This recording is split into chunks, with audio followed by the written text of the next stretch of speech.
Everyone here? We waited just a few minutes to see if there was someone late. This is the second meeting in our small series of CO3 project meetings.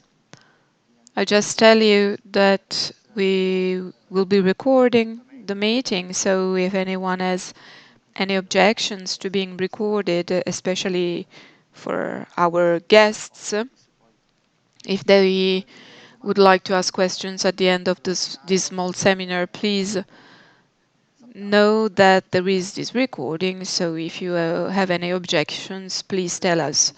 This, as I was saying, is part of a series of meetings. Last Saturday we had a first moment dedicated to augmented reality and gamification. They are organized as part of the CO3 project, which is a European research project under the Horizon 2020 program, led by the University of Turin. It is a project aiming at testing the effect and the impact that innovative technologies such as augmented reality, blockchain, gamification, liquid democracy, and social networks, already referred to as First Life, can have, in this specific case, on the co-creation, co-design, and co-management of public services. These three give the project name CO3. It is a project taking place in Turin, Paris, and Athens. In Turin, the experimentation we have has its object, let's say, as its place, the Case del Quartiere, specifically three Case del Quartiere, Checkpoint, Casa del Quartiere in San Salvario, and Più Spazio 4. Today, however, we are not going to go into the specifics of our project itself because we wanted to precede the start of the experimentation with three informative meetings to allow everyone to understand what these technologies are. So without taking away any more time from the topic of our meeting, I'll give the floor to our first speaker, Claudio Schifanella, researcher at the University of Turin, who is directly involved in the CO3 project and will introduce blockchain. Hello, everyone. I'm Claudio Schifanella, a researcher at the Department of Computer Science. In this presentation, I will give an historical overview of blockchain technology and therefore all steps that led to its definition, a historical overview that will be focused mainly on what is the most famous application of blockchain at the moment, which is precisely the Bitcoin. Then we will see what have been the technological developments related to the applications of the CO3 project, in particular the concept of smart contract. Let's start with the definition. What is a blockchain? A blockchain is basically a technology that allows you to maintain a distributed public register that is shared between different nodes in a network. So there is a paradigm shift. If we think about the usual classical paradigm that we have, for example, in front of us when we interface with our bank, we have a single computer, a server that contains the data of all current accounts of the various users. From this paradigm, with the blockchain, we move to a paradigm where there is no central unit, there is no central server, but there is a series of network nodes, and therefore a series of computers, we can trivialize in this case in this way, that talk to each other in order to maintain a single version of a public register. This public register has several properties because a network formed by several nodes where there is no central node basically forms a decentralized network that is resilient. A resilient network because even if a node at any time leaves the network, this network still remains available to all users. Imagine a network like Bitcoin is made up of thousands of nodes that talk to each other to maintain a single version of the distributed public register. For this reason, the protocols that underpin the maintenance of this public register make it possible to have a network in which no participant is obliged to trust the others. This is fundamental because you have to imagine that the set of nodes currently active at a given moment is obviously variable and therefore varies with time. The data structure that underpins blockchain technology allows to have information that is immutable. Therefore, we can know in a specific time with a very high security and certainty what is the value, for example, of a particular balance. In this case, for example, the electronic currency. We can know at any time what is, or rather, what has been the value, the balance of a current account with respect to a particular user. Moreover, the register is public, and therefore all the data that are contained in the register and the whole history of the evolution of the register is freely accessible to all the nodes of the network. As you read in the title, the first blockchain was created. That was created is the blockchain on which the first application operational, which is Bitcoin. The first blockchain is never forgotten. In fact, it is the most famous one at the moment. Bitcoin implements a decentralized digital currency. The most important part is not much the term digital as the term decentralized. Because we have several digital currencies. Here in this case, the blockchain technology allows to have a decentralized currency, which is not a transnational currency. It is not managed by any central bank, and thanks to the application of cryptography, it is a secure, a safe currency because its information is immutable over time and can be verified by anyone, and the communication network between the peers of the computer network that underpins the Bitcoin technology allows us to have a network that is basically uninterruptible. This is because a node can disappear from the network, but there will be thousands of others that continue to maintain the network. And this is fundamental because if you think about the evolution of what the exchange of values is after gifting and bartering, currency also came into being as a tool to be able to collaborate with people who we can typically take the liberty not to trust. Historically, the technologies behind the blockchain stem from an initiative, from a movement called cypherpunk, which is a working group that started in 1982 but was also active in the decade before that, discussing topics that deal with various issues, as you read here, from mathematics, cryptography, computer science, to obviously economic issues. The manifesto that was published in 1993 by Eric Hughes put the privacy of the individual at the core, at the center. What was the idea behind it? In 93, the advent of the information technology era posed a fundamental problem related to privacy, to the independence of citizens. The idea was basically not to expect governments, institutions of various kinds, corporations to create IT tools that would guarantee privacy to users and citizens. The idea was to, through a grassroots movement, build easily verifiable public tools that would be able to guarantee privacy and all that goes with it. The movement has been joined over the years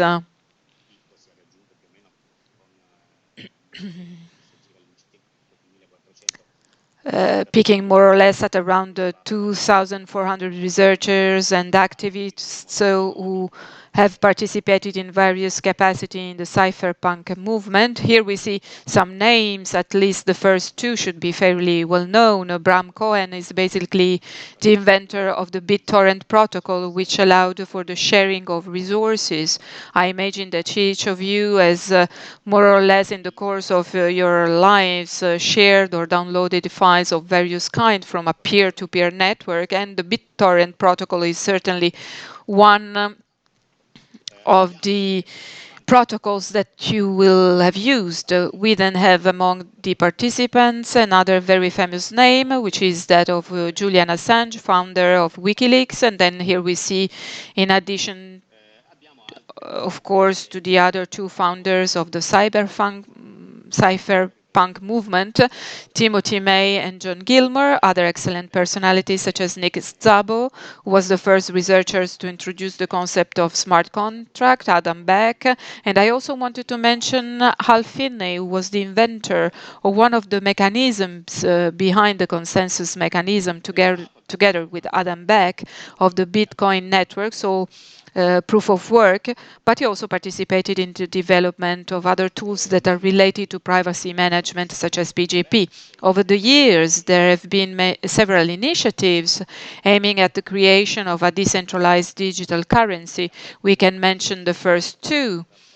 eCash introduced the use of public key cryptography, which basically made it possible to sign a monetary transaction without having to reveal any information about the identity of the signer, the author of the transaction, while with Hashcash, which introduced the concept of proof of work, this mechanism was also applied to the prevention of what were, for instance, email spam attacks, according to the principle that if a person, before sending an email, uses his CPU, his processor, his computer to solve a small cryptographic problem, he sends this proof of the execution of this work to the recipient of the email. If the servers that filter the emails check the validity of this work and download the mails that do not contain it, it's clear that those who want to conduct a spam attack, those who want to produce a large number of emails sent to a large number of recipients, basically taken from lists of various types, obviously have to produce a volume of work that makes this work practically uneconomical, not fruitful from the economic point of view. Over the years, various initiatives have followed one another, and here I would like not to go into too much detail. Initiatives that have all essentially failed in their objectives, which was precisely that of creating a decentralized digital currency. Attempts which basically failed until a certain person, Satoshi Nakamoto, in 2008 sent a message to the forum of the peer-to-peer foundation in which he declared that he had succeeded in creating a completely decentralized system which does not rely on any trusted party, and in particular, he claims to have solved the problem of double spending. The problem of double spending was one that had been considered not to be unsolvable, but a solution to this problem had not been found in previous years. Avoiding double spending means avoiding spending the same amount of electric money twice. Satoshi Nakamoto's identity is unknown. There are several speculations about his identity. It might be interesting to read the paper behind the Bitcoin technology, which you can find in this slide. There is no news at the moment about Satoshi Nakamoto. His wallet holds about 1 million bitcoins, and consider that 1 bitcoin is currently worth about 4,000 euros.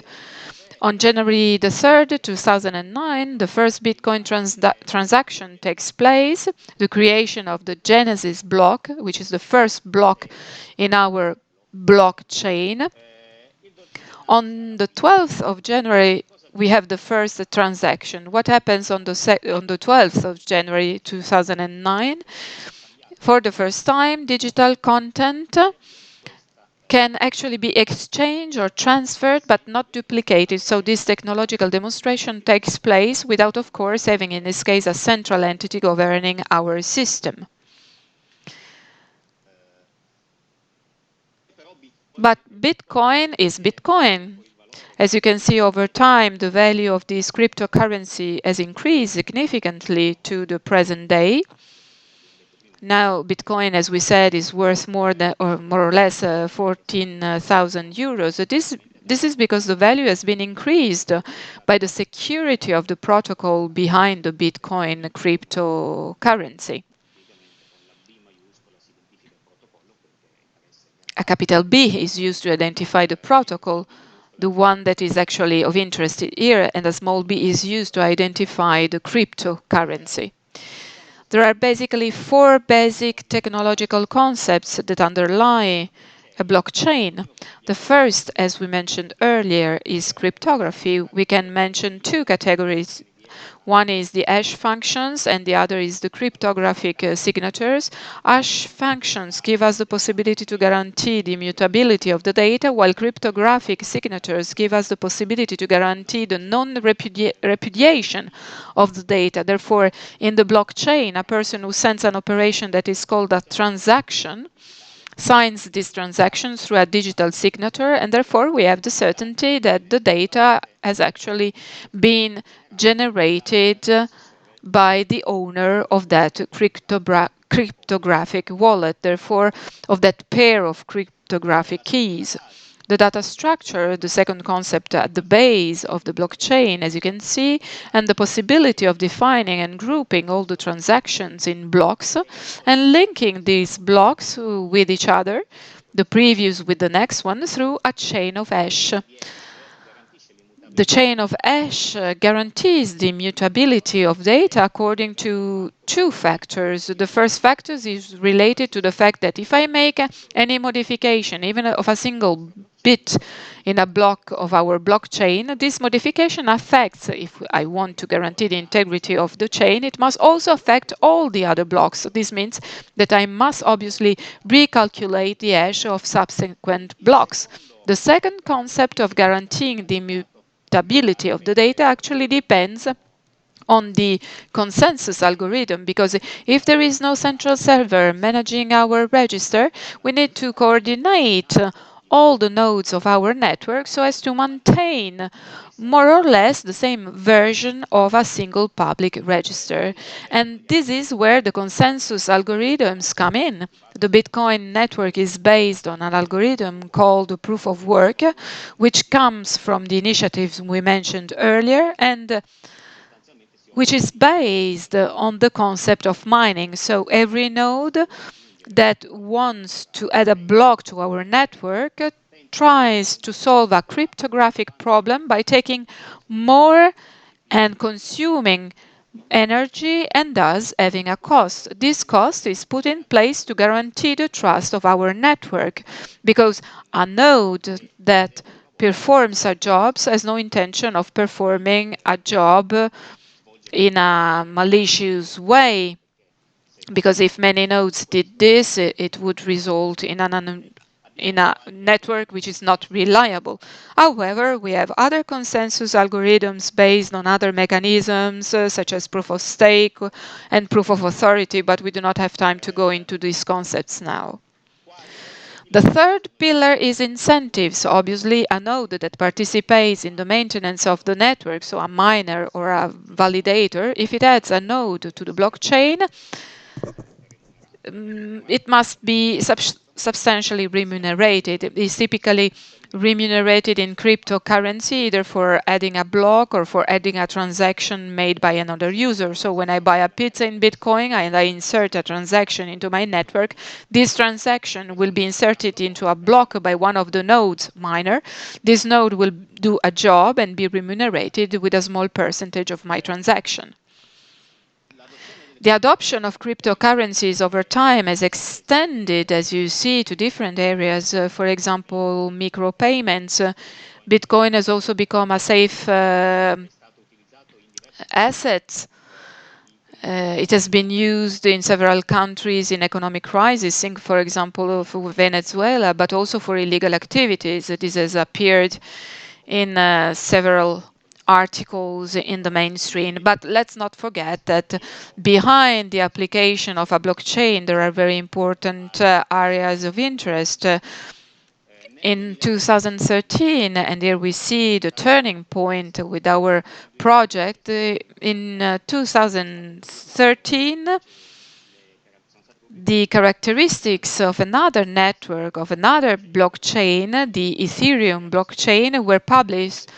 Ethereum blockchain saw its birth in 2015.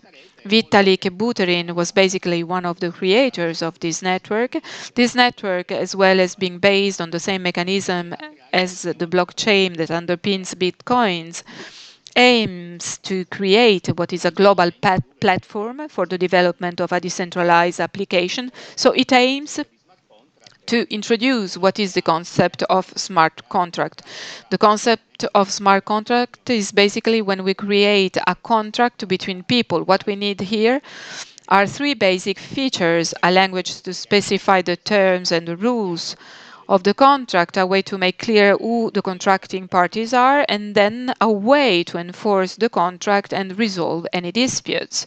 The smart contract concept introduced by Szabo in 1994 aims precisely to create what is a digital alter ego of a contract whose objective is to minimize both malicious and accidental exceptions, minimize the need for trusted third parties, and also reduce fraud-related losses, reduce arbitration costs, and reduce the costs of running the contract. Basically, what is a smart contract in the Ethereum platform, which is the one used in our CO3 project? A smart contract is nothing more than a computer program that is executed by the nodes of the blockchain. So the mechanisms we have seen previously for Bitcoin remain the same, remain valid. But in addition, in the Ethereum network, we can perform not only economic transactions, but we can run a program of any kind. A program of any kind written in a particular language. The language right now is Solidity, but this is not the purpose of our presentation. In any case, the execution of smart contracts, since they are based on and relying on a blockchain network, obviously maintain the same properties: immutability, non-repudiation, and therefore indication of what are the partners that interact with the contract, automatic execution, and transparency. Here on the right, we see an example where two people want to exchange through a smart contract some shares with an economic counterpart. The smart contract is responsible for acting as a guarantor, keeping the $20,000 inside the smart contract so that no one can take it thanks to encryption until the other user, the person on the right, actually sends the 10 shares to the same smart contract. At the moment when the condition occurs that the person on the left has sent his counterpart to the smart contract and the person on the right had done the same, only at that moment the two assets are sent to the participants of the smart contract automatically. That is, no entity can stop, can interrupt this sending when the conditions occur. This is also the case in the example we see on the right, which is linked to the insurance world. Let's imagine a smart contract that basically refunds a particular economic value to a user if the flight has arrived late. Well, in this case, the resolution of any disputes takes place automatically. When the flight is delayed, the smart contract knows this and automatically sends the compensation to the user who has subscribes to that insurance policy, which is not managed by an insurance company, therefore by an insurer, but is managed in this case by a computer entity. The advantageous thing about the smart contract, and we see the first point, is that it has a public code, so anyone can verify the code of the smart contract. Actually,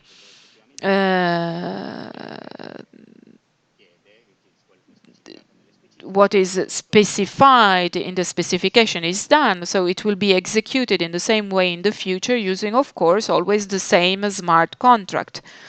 Here we see a summary of what are the 4 pillars we mentioned earlier, so cryptography, consensus, incentives, and economic model, and the smart contract. All this allows us to create a decentralized application. It allows us to create application whose execution takes place within the blockchain and are therefore a guarantee of reliability, immutability of data, and above all, non-resilience. So a decentralized application cannot be stopped. Basically, here you see in the graph what has been the numerical evolution of the availability of application over time. And obviously here we are only at the beginning, as you will also see in the following presentation, and in particular in Diego's one right after mine. This has meant that the most well-known blockchain platforms are essentially a fair number. In particular, we will use the Ethereum platform in the CO3 project. However, there are also European initiatives, the EPSI initiative, also based on Ethereum technologies, aims to create a blockchain infrastructure at a European level. Last slide, decentralization. If we can make a parallel with the internet, has allowed the creation of what is called an internet of values. So the possibility of transferring not only money, but also of creating contracts, transferring cryptographic assets, for example, with the concept of tokenization that you will see in the following interventions, and the other areas of interest are many. There are several projects aiming at introducing the blockchain in different areas of interest. In our CO3 project, the process that we are going to insist on is the tokenization of assets. This concludes my presentation. If you want more information on the project, there is the website and the project that I have also linked in this slide. And you also have my contact details in case you want to contact us later. Thank you. Thank you also for the patience. Thank you, Claudio. Counting the 10 academic minutes that we calculated at the beginning is pretty good. We are on schedule. I will now hand over to Diego Di Caro, who is an economist and also the inspiration behind CO3, the convergence of augmented reality and blockchain. Diego is still involved in the project through Unitate, which is a component of Ape Unit. So you have the floor, Diego. Good morning, everyone. This is a phone call. I hope to be brief. I'm sharing the screen.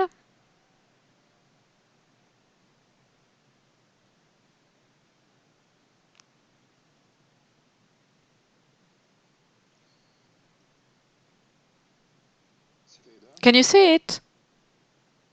Yes? Good.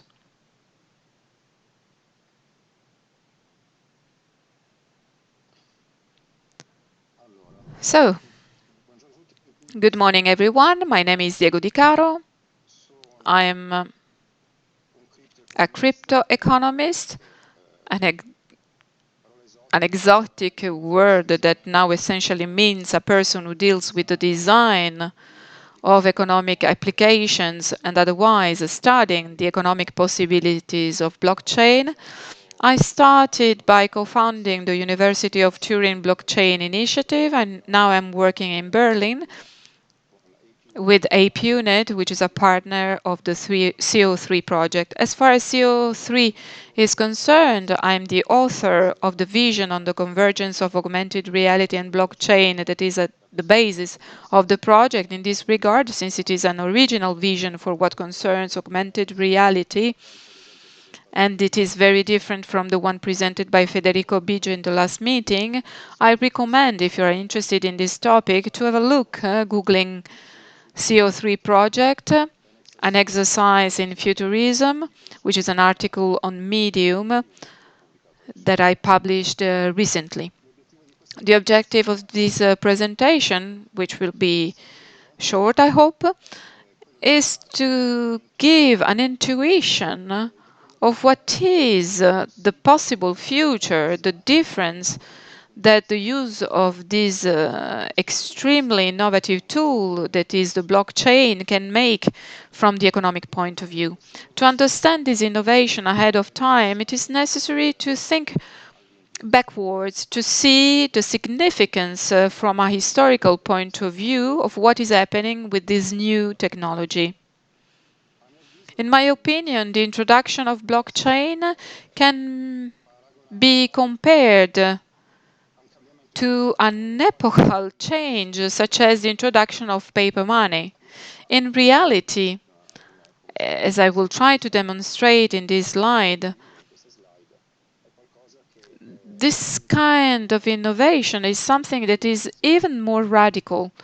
Paper money is introduced having to choose a date because obviously it is a widespread process in different nations and it is something gradual made up of letters of exchange in 500, Chinese paper money in 800 before Christ.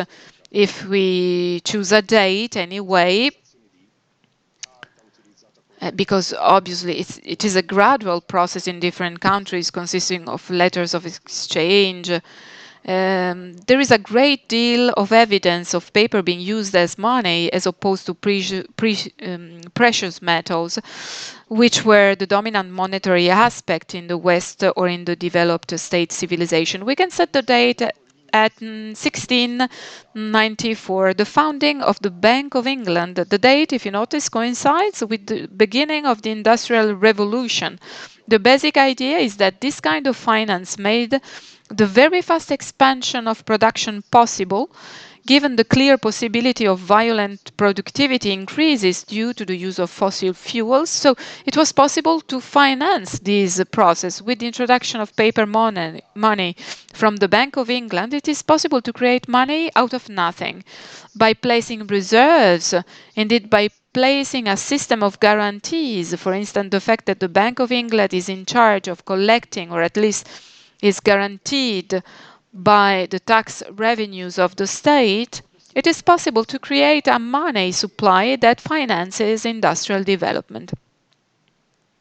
Now, similarly, we could say we had first the introduction of printing and then the introduction of paper money historically. Similarly, we have today first the introduction of the internet and then the introduction of a paper money internet. I would say that this is perhaps the easiest way to convey the potential of blockchain, where you can create stamped, verified certificates that circulate in a determined way within the network.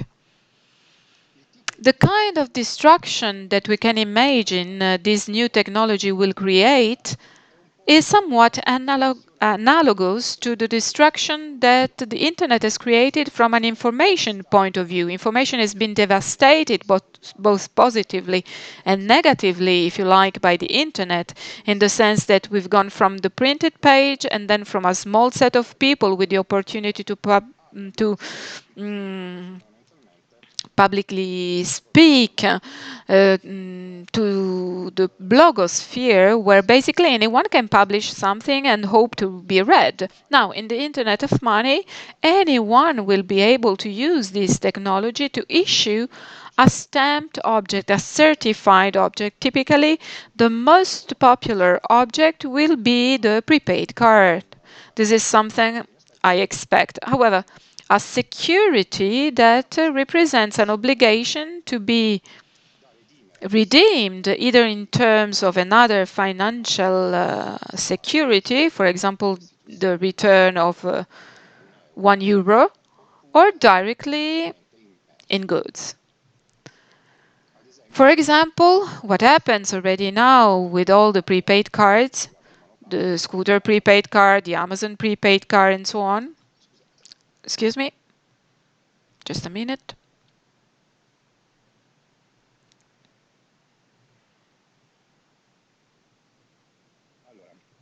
So, there is one thing to consider when assessing the depth of destruction brought by the blockchain. It is not simply an internet stamp, because the stamp essentially refers to a trusted third party. For example, there is the king's seal. The seal is an element that is material, that is the fact that anyway it's difficult to counterfeit it. And this is what characterized the blockchain, because it's difficult. There is the need for an economic effort to counterfeit a blockchain like the one of Bitcoin. But also in the case of the stamp, there is an authoritative element, in the sense that the seal is a seal, expensive, but there is also a whole social technology that gives value to this seal. It is in fact that it is the king's seal. Similarly, in the case of the banking system, there is a whole social technology, the fact that there are legal punishments, clearinghouses, authorization mechanisms, and so on, which instead, in the case of the blockchain, can be suppressed. The end result, I'm going to the long way round to say something that many people already know, but to underline the importance, the significance of this innovation.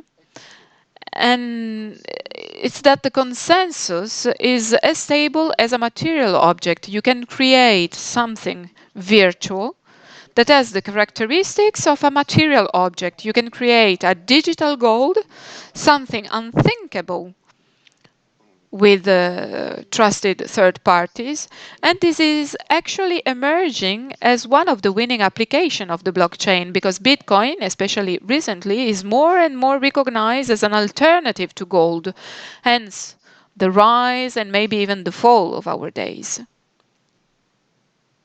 To illustrate how this is going to play out, I've been working on blockchain since 2013, so in some ways, mine is a narrative that is tangential to all narratives, but has been developed in parallel.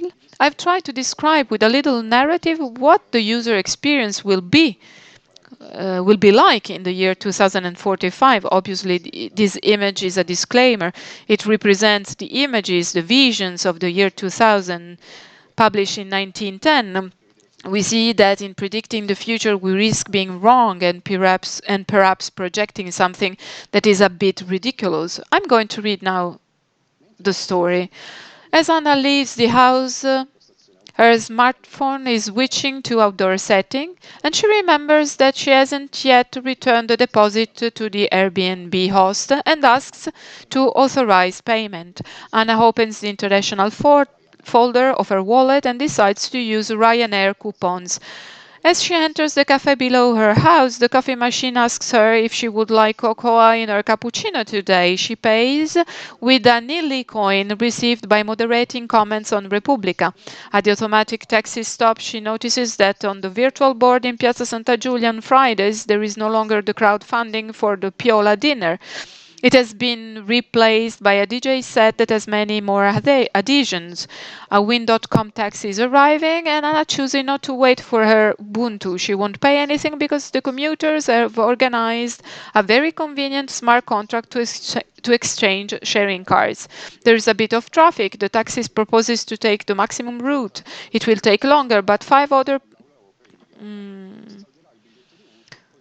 people will reduce the journey time by 15%, and she will earn 20 green points accepted by many ecological organizations. When she arrives at the San Salvario, at the Casa del Quartiere di San Salvario, she enters the open yoga room. She will pay for the ticket due by minting 3 Sansa coins, using as collateral 5 Horace vouchers and a landing drink,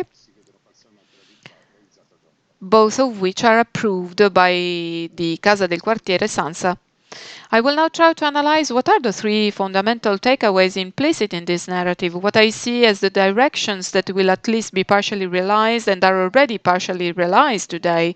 Firstly, the overcoming of money itself, I mean the concept as the overcoming of the single money point. This is something that, as I said before, is already in place. We already see that we have multiple payment systems. Our wallets, our digital wallets or more. So our application system has a plurality of prepaid systems, payment system, and generally businesses encouraged to use prepaid through discounting. Clearly, what is the interest of this? What is the usefulness of this? That it will also be applied to the CO3 project. The interest is to receive money in advance and therefore to have what is called working capital for one's operation. From the consumer's point of view, the absence of interest rates create an environment where it is particularly convenient to deposit money in businesses where you know you will consume it and get a discount in return. In the future, but this is a wallet already in place, there will be different quantities of tokens issued by a number of different senders, more or less all with the same interest relating to working capital transactions. The store of value function occupied mainly by money nowadays may instead be replaced by a set of commodities or a set of different bonds with respect to different providers of commodities. As seen in the example, in leaving the Ubuntu car, I imagine that Anna had bought in advance a sharing card, maybe through crowdfunding, when these open taxis were introduced in the city of Turin. In Anna's particular case, leaving the Ubuntu car is better than its value in money because thanks to the modularity, thanks to the fact that in the narrative commuters have self-organized and created a smart contract that allows to exchange the Ubuntu sharing card with other sharing cards, taxis, she can also travel on win.com for free. So it is a particular pricing scenario that is relative to her in this case. Thanks to the fact that she lives in this particular neighborhood and there is this particular cooperative smart contract, she can get an advantage over withholding her salary in cash due to the fact that she's offered a kind of customized pricing dependent on her specific situation. What is the takeaway from this? What is very different? Certainly, the reserves of value will be distributed. The value will tend to be understood in multidimensional way, not monodimensional as now. This can be also seen in this wallet. We see that the budget is $10,000, but in the moment in which we know that the right value of a sharing car in the specific case is different from its monetary value, we can think that actually the value of this budget, of the budget projected on the right, could be dependent on personal units of account characterized by the local smart contract system in which the person is. Second point, another fundamental point which is very different from a branded internet, a stamped internet, however, from the fact that there is a set of intermediary and intermittent subjects who each have partial knowledge of everything that is going on in the economic system, is the novelty of having a distributed database in which, in principle, all data on circulation are available. Clearly, I'm not now dealing with privacy issues. I'm referring, for example, to the Bitcoin blockchain, where in fact all transactions in a pseudonymous manner are clear and visible to all. Trying to understand How the exploitation of this data can be organized? In fact, the distributed database makes this data available potentially to all.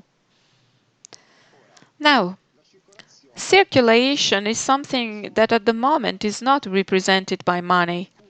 Pecunia non olet. When one receives money, he does not know where it comes from.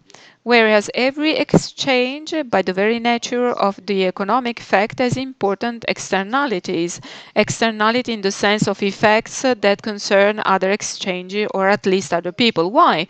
Because in the end, the economy is a matter of cycles. And here we see on the right the illustration of a barter cycle.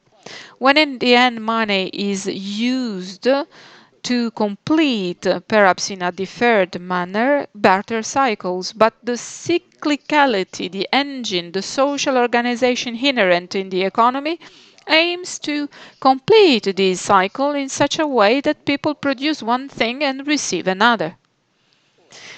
If we have in the future, we will start having data in circulation. This can be seen in an example again, ironically and suggestively with road circulation. The moment you know that a certain choice of yours to go through Corso Massimo brings a benefit to other people, you can choose to change your choice of consumption.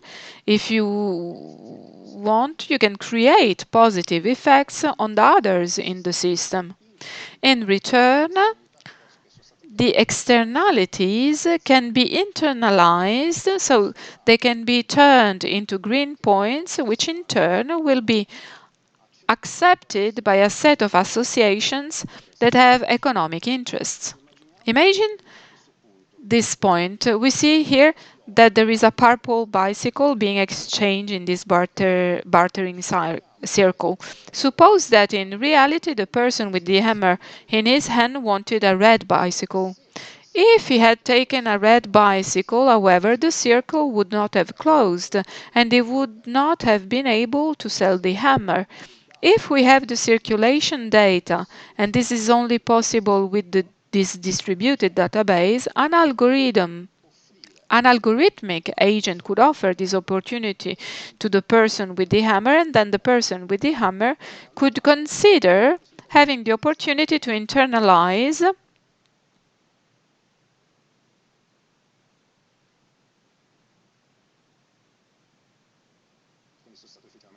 in a context where we have the potential for common circulation knowledge. What is a key point of economic activity? At the moment, we have seen in the example of Anna that she pays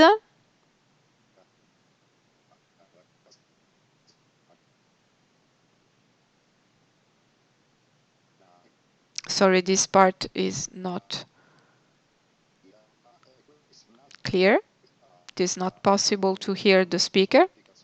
At the moment, what are known as decentralized finance applications are gaining ground, where basically by pledging a certain coin or a certain set of coin, one has the possibility of having a loan or even creating a synthetic currency that is accepted in certain circuits.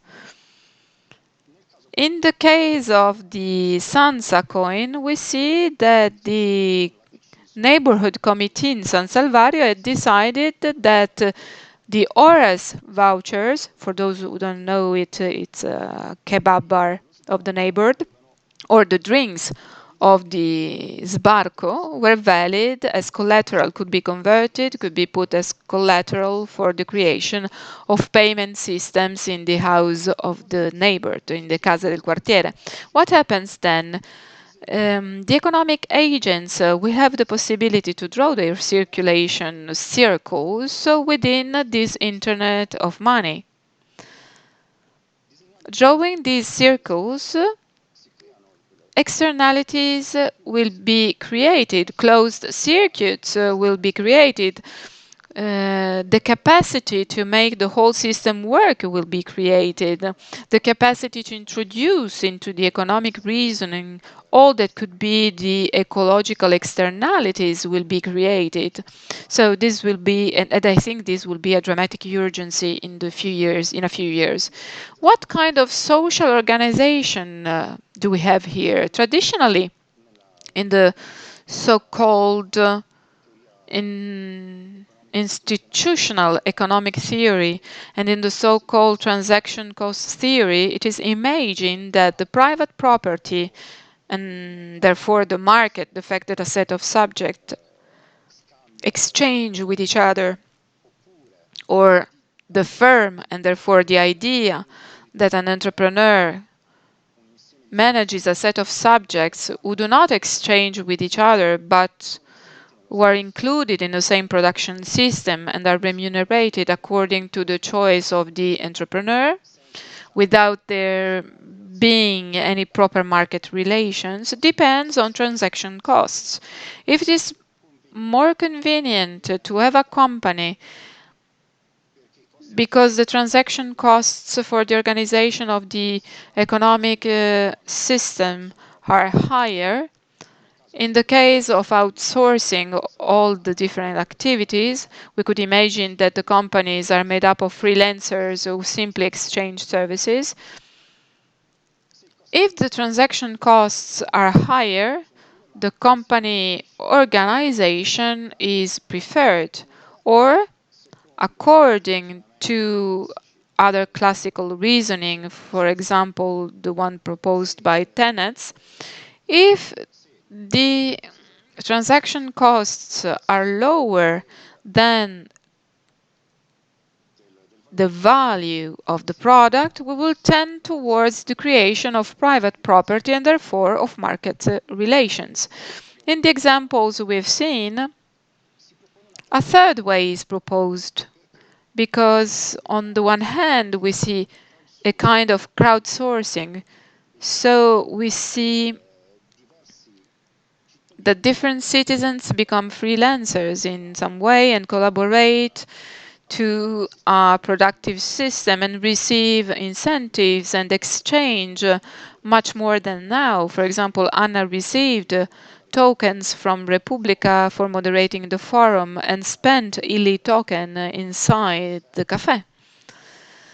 But on the other hand, we also have an organizational element, the possibility to create and organize a circulation.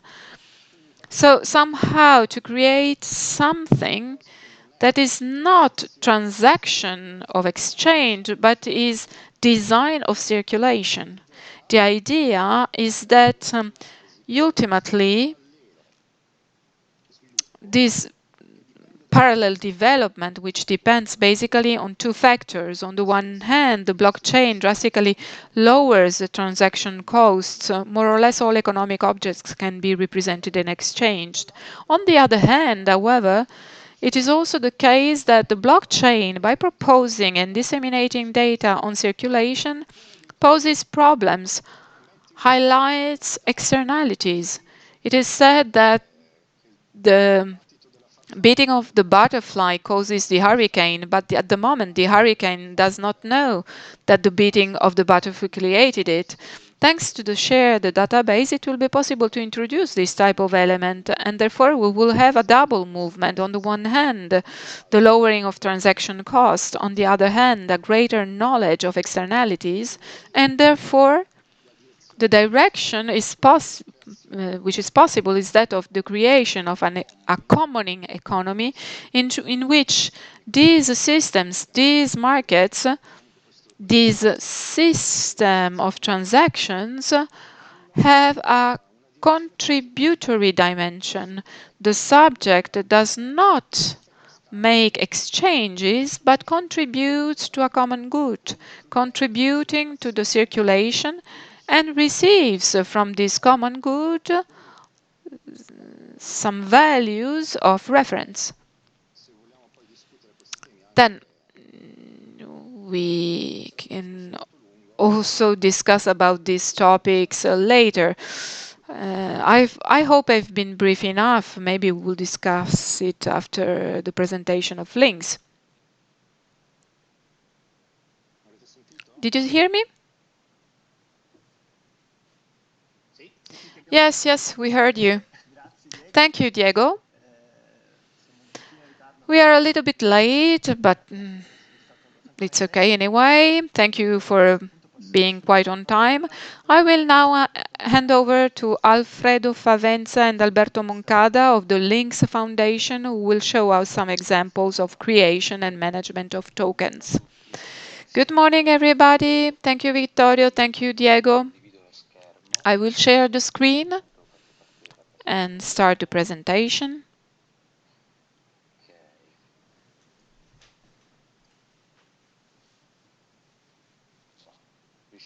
Can you see it? Yes? Yes, perfect. Good morning again, everybody. My name is Roberto Moncada. I'm a researcher at the Links Foundation. This is a company, a research institute that was created by the Politecnico of Torino with the Compagnia di San Paolo. Today I will be presenting together with my colleague Alfredo Favenza the fruit of our research concerns tokens and above all tokenization processes in the context of our observatory on the blockchain. The title of this presentation is Tokens Design and Implementation, and I will speak about design. Alfredo will talk about implementation. Okay. What we are going to discuss is the design part. Specifically, we will see what is a token. We will see token classification. We are going to see how we can classify these tools. And then we are going to see what are the goals that a token can set. On the side of implementation, we will look at 4 specific examples relating to financial inclusion, energy community, welfare and philanthropy, and intellectual property. This as an application of token tools. Then we will see the application of blockchain areas in specific contexts of society and the economy, and we will see precisely how the eclectic nature of these tools allow application in areas that are so different from each other. We move now to the part of design. As an introduction to the token side, it is very interesting to consider the tool as the result of a process called tokenization. This is a process of encapsulation of value that basically then goes to fit within a single unit of account that is not necessarily born within the blockchain context. In fact, we present 2 fairly iconic examples, which are those of casino chips, casino fish, that have nothing to do with a blockchain context, which we can, however, define as tokens, and bitcoins, which, as discussed earlier, was the first cryptocurrency to be created, or better still, the first digital asset. So when we talk about tokens, we are talking about a process in which the value is encapsulated within an instrument, and this actually represents a specific value that can be any value within an offline or online context, creating instead in the blockchain context a situation of digital scarcity. This because through the solution of the problem of double spending, so without the possibility of recreating and copying at will a token or the value set for a token, basically what we create is a digital scarcity, which contrasts instead with the abundance of information that is common in the context of the internet. What is the result of this process? The result of creating a token is to create a self-governed economic system, because the creation of the token and therefore the rules underlying the token itself are programmed by the token designers, those who create the platform and the token itself, and consequently who also manage the same behaviors, the same incentives that are then created within the platforms. So let's start with the classification of tokens. The work we are presenting is a summary of a work we have recently published through our over-the-block observatory, and which presents a morphological classification of tokens. This means that this work I'm about to present allows us to classify tokens in order to understand their main characteristic under three fundamental aspects: technology, behavior of the token, and characteristics of the token itself. When we talk about technology, we are talking about the blockchain platform underlying the token. In this case, I present three main categories that are the permission, which we define in English as permission protocol of the platform, and in fact are divided into two potential characteristics: permissionless platform and permissioned platform. In the first case, there is no need for a permit to access the platform, so every single user can freely access the platform, the data that contains that are contained in the platform, and operate with respect to what are the possibilities of the platform itself. In the second case, it is a closed platform and access is governed by a centralized entity that issues the token and then created the same platform. The token can then be applied in a single blockchain or in different blockchains. In fact, at the moment, most tokens are applied to single blockchain, so it's hard to see at the moment examples of tokens that manage to apply to different blockchains that therefore have different protocols. But it is something that certainly even the financial sphere could change a lot the dynamics of the users, especially of the financial services that are issued in different platforms. So it is an interesting aspect that should be watched carefully in the near future. As for the type of representation, we refer more to the kind of information that is contained within the token itself. If we talk about Bitcoin, for example, Bitcoin has a common type of representation, that is, every Bitcoin has the same type of representation. There is no difference between one Bitcoin and another Bitcoin. There is only a difference regarding the quantities of the same token. A unique representation type refers to a token that contains information that is unique to itself, so each token is different from another.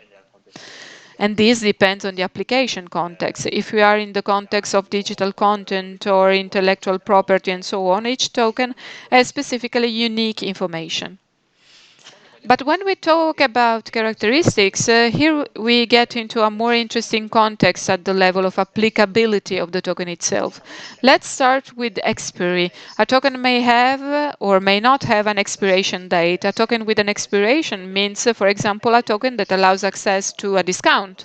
A discount becomes an expiration. We are now in the Black Friday period, so think of a token that allows access to a discount that expires on Monday. This means that by Monday the token will have a certain validity, and at a certain point the token will cease to exist and will be deleted from the platform automatically through smart contracts.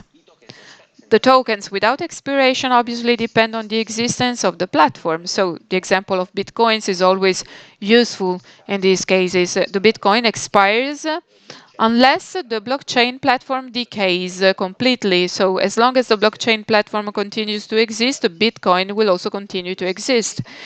Expendability, on the other hand, which is different from marketability, specify the characteristic of the token that it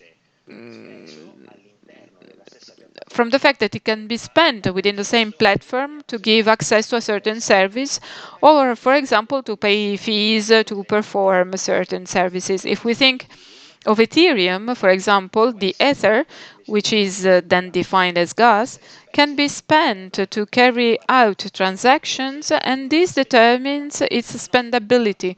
Non-spendability means that there is no way to spend the token to access certain services. So being spendable or non-spendable has no relation to being tradable, marketable, and we will see why. Then we have fungibility, which, as the term itself suggests, determines the interchangeability between tokens. If a token is fungible, it means that the tokens can be interchangeable and are common with each other. Two bitcoins can be interchanged with each other and nothing changes at all. However, fungibility does not mean that the token is necessarily common. The features, the characteristics are often not mutually exclusive. This also allows the same morphological framework to be more applicable in wider contexts. Divisibility, on the other hand, refers to the fact that transactions that are defined as micropayments can often and willingly be applied on the blockchain. Micropayments, because in reality a token, as Professor Claudio said so well a moment ago, can be divided, can be purchased, and at the moment it costs about 4,000 euros. But you don't need to buy 4,000 euros of Bitcoin to have a Bitcoin. You can easily make an investment in Bitcoin of 10 euros and then buy a teeny fraction of it. Of course, we have the counterpart, that the non-fractionability of a token. An example of such a token is Neo, a blockchain that issues a token of the same name, which is called Neo, and which cannot be divided, and therefore has to be bought in whole units. And then we have a third feature of divisibility, which is singletons. Singletons are specific, unique tokens that can usually exist in whole units. The whole unit that can exist is only one. There is no more than one token in this category. Then we have tradability, marketability. It is quite simple. It characterizes the token as either tradable or non-tradable. The token can be sold and bought for financial activity. It can simply be exchanged for other tokens of different nature. Non-tradability means that the token cannot be sold, and this also depends on the type of token, because we can also think of utility tokens that do not have any kind of financial need or underlying financial utility. And then we have delegability, which in the blockchain context plays a very important role, because there are several blockchain contexts where the consensus protocol is based on delegable systems, where tokens can be in inverted commas, not donated but delegated to other users, so that these other users, instead of the delegator, can take advantage of the delegation to get more transactions to be validated and therefore get more remuneration from the platform itself. We now turn to the coordination strategy. The coordination strategy consists of the characteristics of the tokens that carry the incentives. First of all, we have to differentiate the tokens with respect to their underlying value. Two important specifications here are asset-based tokens.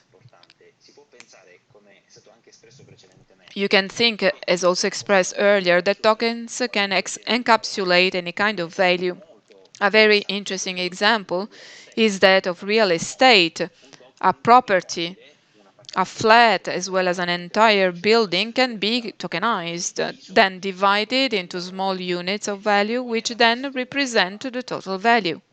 This would mean that each token is based on an asset, which in this case is a physical asset. The asset can also be financial, therefore intangible. It can also be any kind of values, such as a contract, a patent, an intellectual property, anything, a painting, anything. The second category is the value of the network.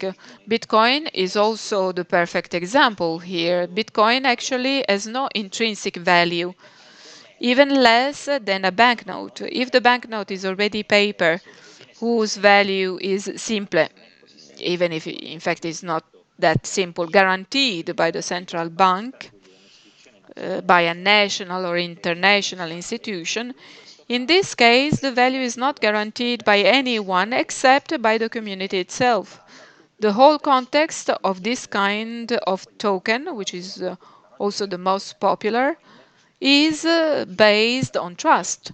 The individuals who make up the community believe and trust that this instrument has a value and that the other individuals who invest and who do not know because they are scattered around the world also believe in this underlying value. The incentives that are conveyed through these instruments can be divided into two main categories: incentive facilitators on the one hand and incentive drivers on the other. Incentive facilitators answer the question of how an incentive is conveyed.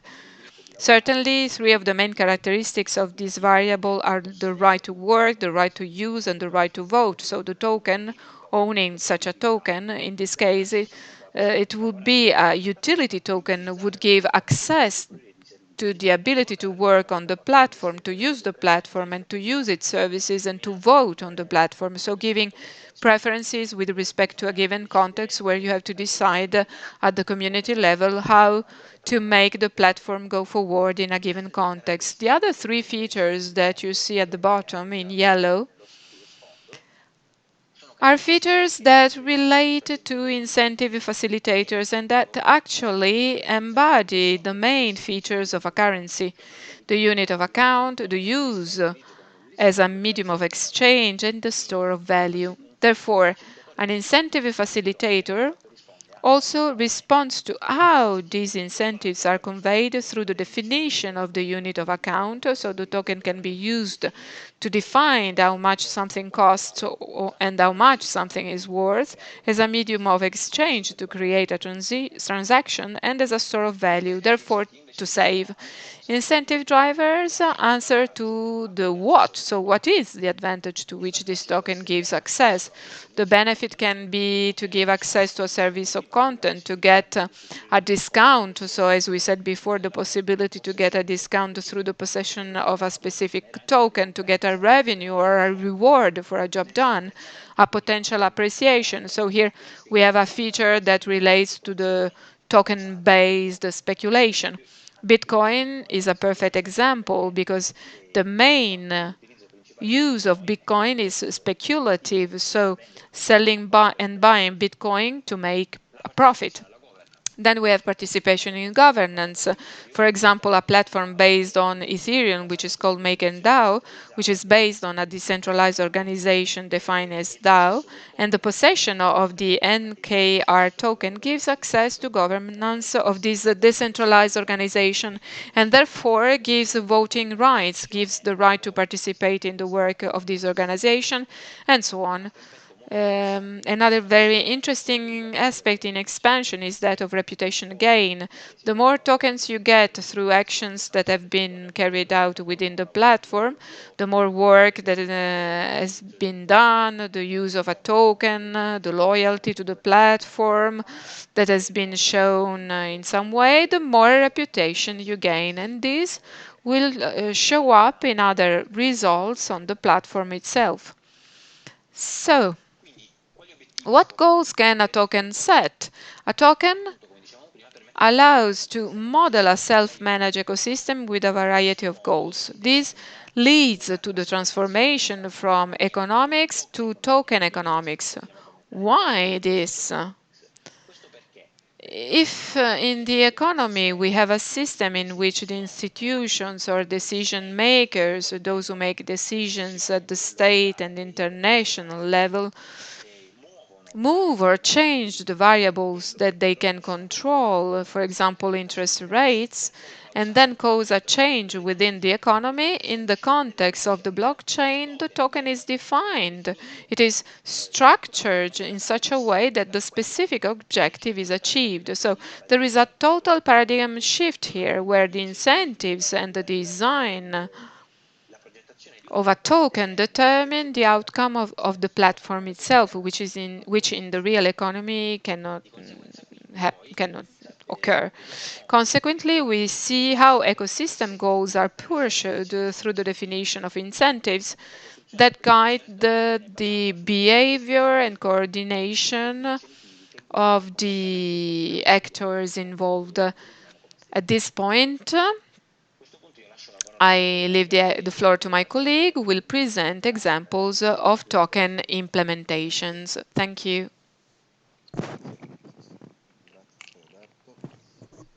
Thank you, Roberto. In this part of the presentation, we see some use cases, some examples of implementation within areas of socio-economic interest that we feel are representative, important in terms of tokenization. Roberto, can you move on to the next slide, please? Thank you. The first area of interest is financial inclusion. How to give access to basic financial services to the almost 2 billion people in the world who are currently excluded from the financial system and therefore do not have access to even the simplest functions that can be useful to have economic help, loans, buy goods such as a car, rather than a house, and so on. Clearly, this kind of situation stems from certain problems in the system, from limitation in the traditional system. For example, the limited access to financial institutions in some geographical areas of the world, such as less developed areas, or the inability of some people to have sufficient funds to open a current account. Financial services are often too expensive. There are high costs associated with opening an account. There are also issues regarding the need for identification documents. To open a current account, you need to have an identity document which is valid in the country, and perhaps a migrant who need to have a current account to send money to his family may not be able to do so. There may also be religious reasons. Some individuals may be unable to access financial systems and resources. And last but not least, and this is something which affects all countries, there is a general lack of trust in the traditional financial system. What can blockchain and tokenization do to solve this problem? There are already platforms, systems implemented on the market that try to offer the possibility of opening a current account in cryptocurrency, in Bitcoin or other cryptocurrencies, in a decentralized way and at zero cost. This can offer a more democratic access to finance by removing traditional intermediaries, relieving citizens from the obligations imposed by traditional banking processes. We have other examples that we have mentioned here, such as the Wirex platform, but in this area of financial inclusion, there are many applications available coins, Bitbasic, for example, an application that is working very well with countries in the African region. So we have several examples. Regarding the characteristics of token, which were presented by Roberto earlier, we have tokens without expiry date. Think of the classic case of Bitcoin. They tend to be spendable tokens in order to use financial services within the platform. Fungible, definitely tradable, and delegable. Next slide, please. The second example we would like to propose is the one of energy communities. In this case, the macro theme, the question is how can we apply energy exchanges within an energy community? What are the problems of the traditional systems? We can say inefficiency of centralized energy management and education systems, often due to inadequate tracking of production and consumption data, especially with regard to new renewable energy sources. Let's imagine the classic district of dwellings in which citizens have photovoltaic systems mounted on their roofs.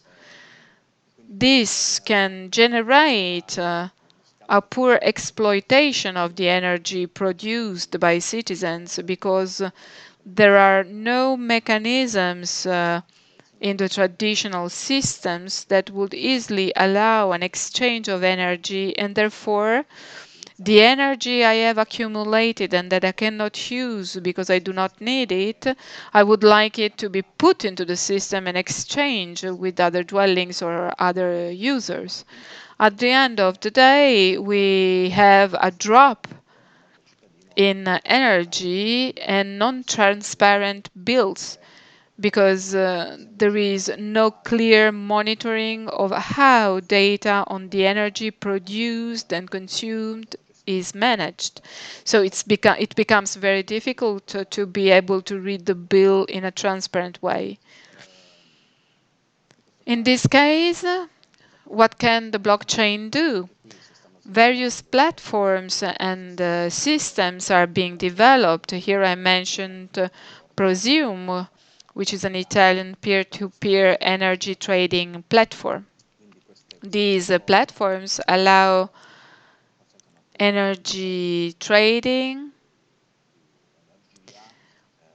bringing several advantages. On the one hand, a better energy balance of the grid by keeping track of production and consumption in a constant way. On the other hand, a greater transparency of consumption data for citizens that is reflected in what is called smart billing. So a more transparent bill and also more manageable, more calibrated to the real needs of the user's consumption. As the characteristics of the token, here we have a configuration quite similar to the previous one. Also here we use the tokens associated with energy produced that are without expiration, without expiry date. They are expendable, fungible, usually divisible, and certainly tradable. Next slide, please. Third example, here we go in the scenario that concerns welfare and philanthropy in general, but directed very much to the topic of charity and charities in general, where it is reported in different contexts, the presence of inefficiencies in the collection of charitable funds, and therefore not always fair redistribution of donations to the needy. Anyway, the recipients. Why do we have these problems? Mainly because of a problem of lack of transparency in the management of donations on the one hand. On the other hand, the centralization of the management of these funds often puts resources at risk of cyber attacks that can affect the service and at the same time compromise donor data. There are also errors in the system in general. Illegal acts and acts of corruption involving certain charities that jeopardize the reputation of the sector, resulting in a decrease in public confidence in these bodies. Finally, there is also a problem related to costs and delays of cross-border donations. In this area, blockchain and tokenization offer some platforms. Here, I mentioned Helperbit. This is an Italian initiative that enables the discourse of donations made in cryptocurrencies. In this case, we are talking about Bitcoin. The use of these systems helps to introduce greater transparency, efficiency, and traceability of funds. And since everything is more transparent, I can, as a citizen, have visibility of where my contribution is going. This can increase the level of trust towards the charities and consequently increase the grant of donation. Again, we have several initiatives that you see on the screen. Keep Safely, there are plenty of initiatives. We are now working in the area of charity. In terms of the token, again, we typically have tokens without expiration, expiry date, spendable, fungible, usually divisible. This depends on the nature of the token and tradable. So they can be exchanged with other tokens. Finally, the last case that I would like to introduce you, just to give you an example of non-fungible token, is the case of intellectual property. So try to understand how blockchain and tokenization can help to protect intellectual property and also to guarantee a fair compensation to authors. What are the problems with the current systems? First of all, a fairly widespread issue of forgery and exploitation of creative works is the problem of ensuring certainty of ownership, which, let's say, is not always so effective, especially when it comes to copyright. The systems are not always so effective. Then we have a lack of trust in traditional intermediaries, a bit like the issue of financial inclusion. There is some distrust due to the inefficiencies of traditional intermediaries, the bureaucracies that exist. long processes to secure ownership and copyright, and also the excessive costs associated with these practices.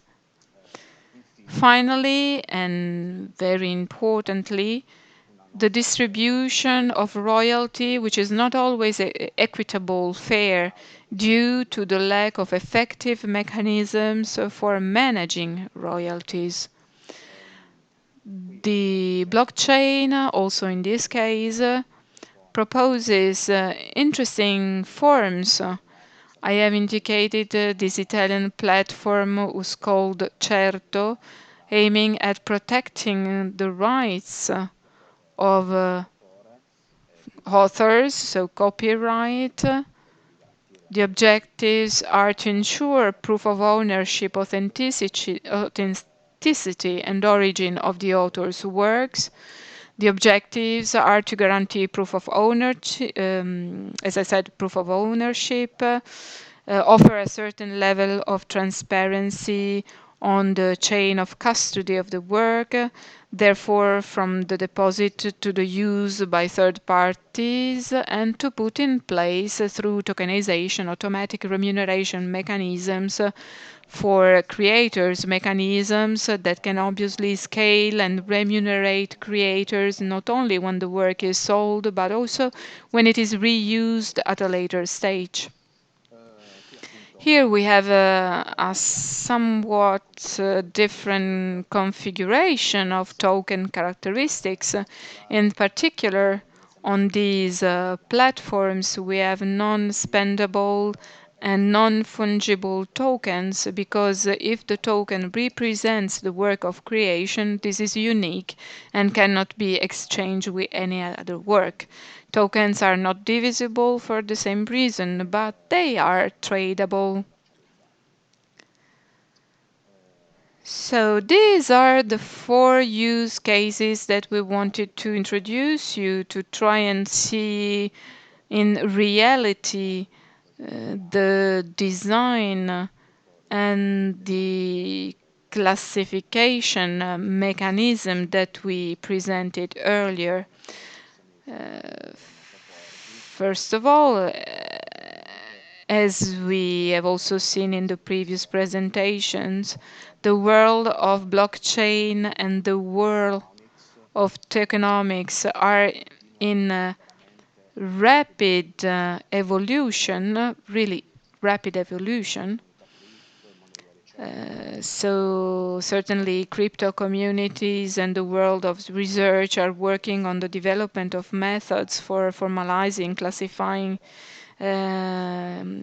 designing token and defining mechanics that will regulate the behavior of those intelligent autonomous agents that operate within a blockchain network that we have talked about. The second thought, as was also mentioned by Professor Schifanella and Professor Caro, is that we are moving from an information internet to an internet of value, just as there is a passage here, just as the World Wide Web made it easy to democratize the process of creating and publishing web pages by changing entire sectors. Blockchain and tokenomics will allow everyone in the future to democratize access to these tools and easily create and manage their own tokens, as we've seen with the web pages. So the trend will be that one.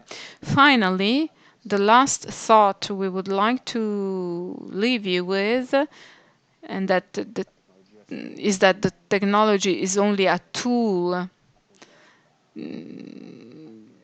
Diego and Claudio were also talking about technological paradigm shifts.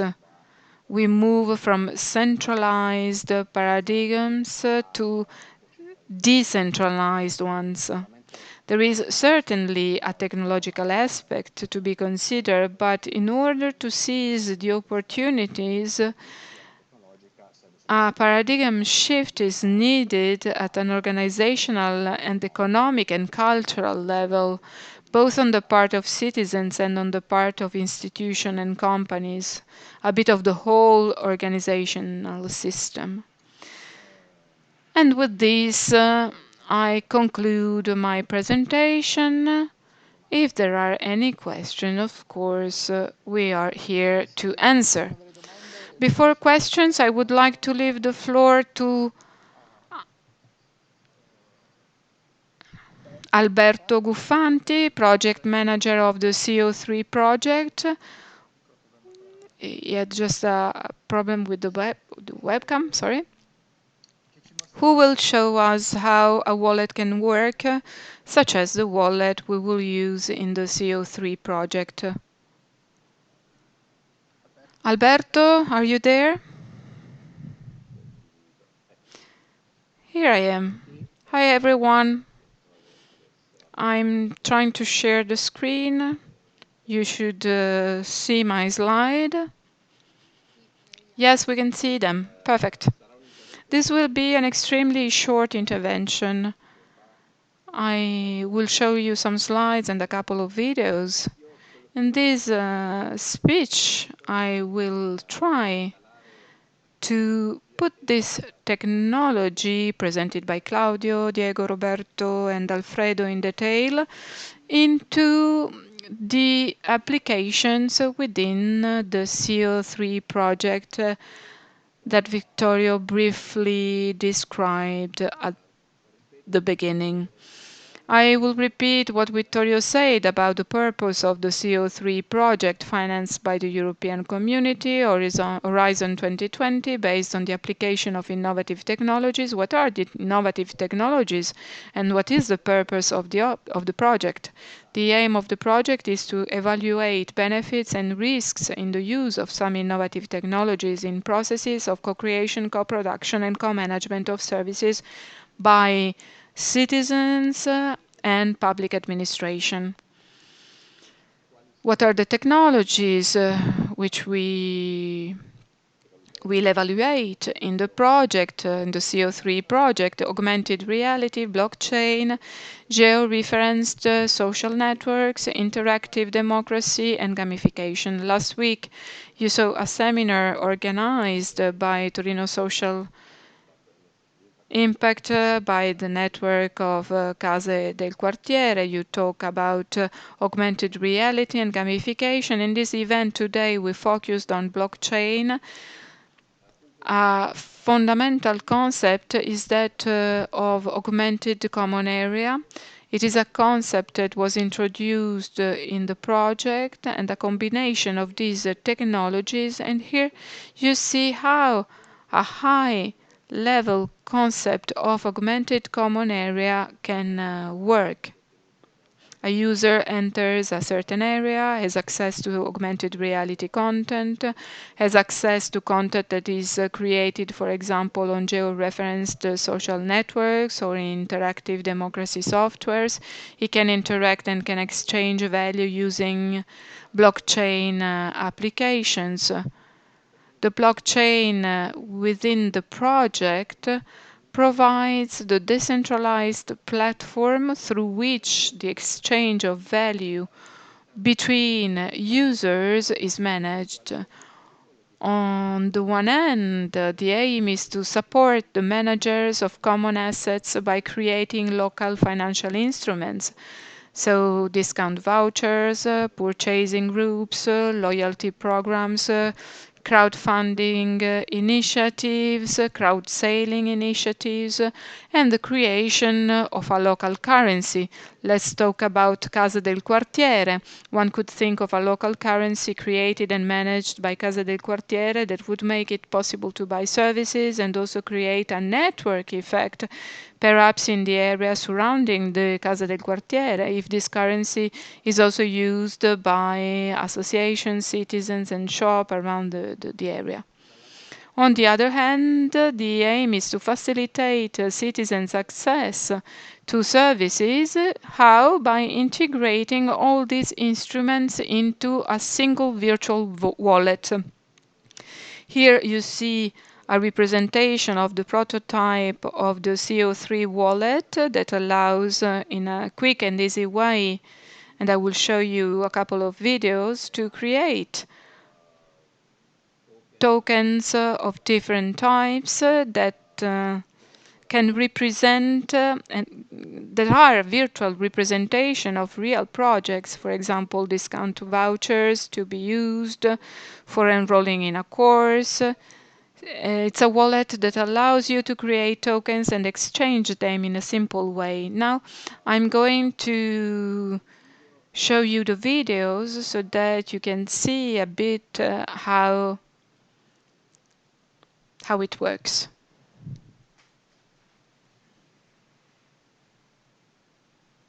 Just a minute.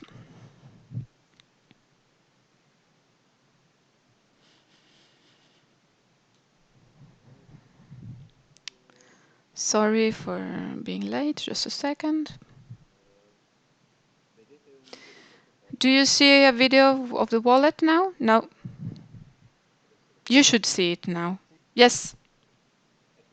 Okay, so this is the CO3 wallet as you see it on a phone and a device, and this is the process of creating a token. How do I create a token as a user? I click, I decide what type of token I want to create, I give it a name, then a symbol that represents this token.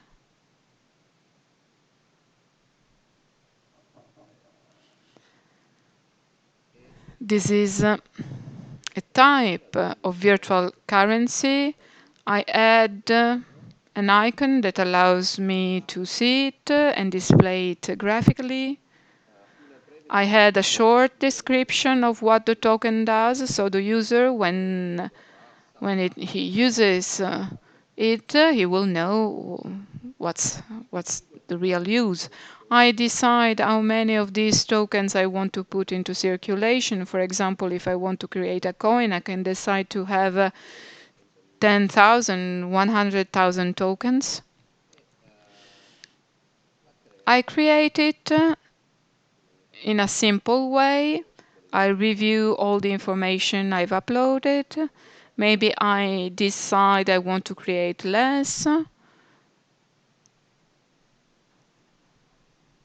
And then, with a simple gesture, I create this coin, which I now have in my wallet.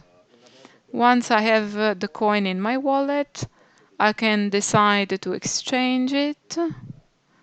So here I have another user. The other user decides to exchange. The exchange is done through the QR code. So I decide how many tokens I want to send. And then I send it. I send them.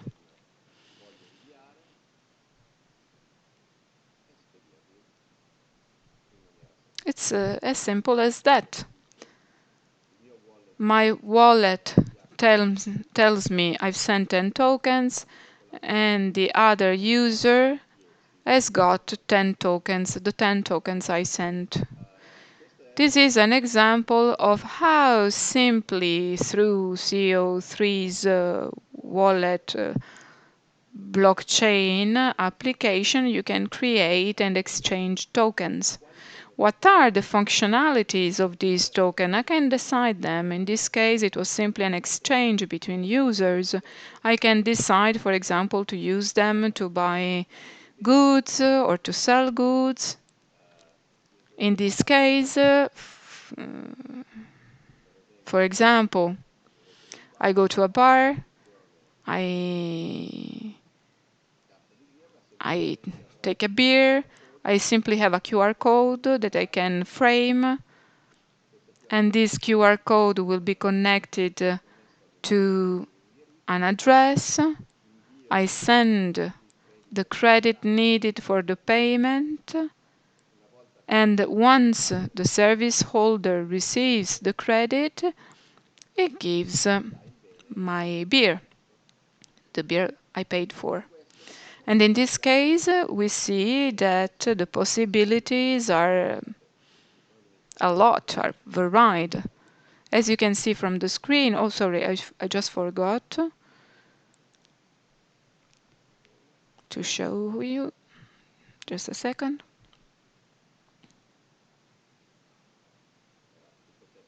So here is the process I told you before.